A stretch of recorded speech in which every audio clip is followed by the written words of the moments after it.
Le conflit en Ukraine. La position de Trump sur cette guerre est très différente de celle de son prédécesseur. Trump et l'Ukraine, une approche controversée. La position de Donald Trump sur la guerre entre la Russie et l'Ukraine est très différente de celle de beaucoup d'autres dirigeants mondiaux. Il souhaite une fin rapide du conflit et semble plus indulgent envers le président russe Vladimir Poutine. Trump a prévu un appel avec Poutine pour discuter d'un cessez-le-feu et d'un possible partage des territoires. Le président ukrainien Volodymyr Zelensky s'est montré sceptique sur la volonté de paix de la Russie. Une chose choquante que Trump a dite, il a accusé l'Ukraine d'avoir déclenché la guerre. Il aurait même eu une dispute avec Zelensky à la Maison-Blanche.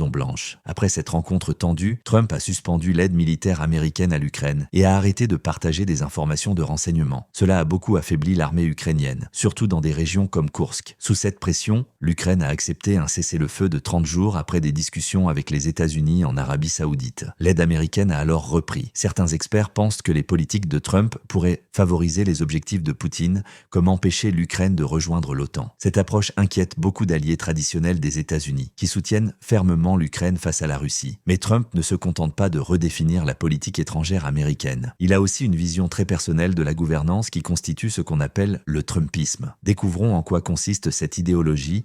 Le Trumpisme, une nouvelle doctrine politique. Le Trumpisme est une façon de voir la politique qui guide les actions de Donald Trump. C'est un mélange de populisme de droite, de nationalisme et d'opposition à la mondialisation. Le cœur du Trumpisme est le principe « l'Amérique d'abord ». Cela signifie que les intérêts des États-Unis passent avant tout, même avant les accords internationaux et les alliances traditionnelles. Trump s'adresse à une base électorale spécifique, souvent composée de personnes qui se sentent oubliées ou abandonnées par les élites. En économie, il favorise le protectionnisme, protection des industries nationales et l'imposition de taxes sur les produits étrangers. Sur l'immigration, Trump est pour des restrictions fortes et pour renforcer la sécurité aux frontières. Certains observateurs notent des tendances illibérales, voire autoritaires, dans sa façon de gouverner, notamment l'idée que le président serait au-dessus des lois. Le Trumpisme est différent des idéologies conservatrices ou libertariennes traditionnelles. Il a profondément changé le parti républicain et la politique étrangère américaine. Cette vision politique a des conséquences importantes, tant aux États-Unis que dans le monde entier. Mais jusqu'où pourrait aller Trump? Certains se demandent, même s'il pourrait chercher à rester au pouvoir au-delà des limites constitutionnelles,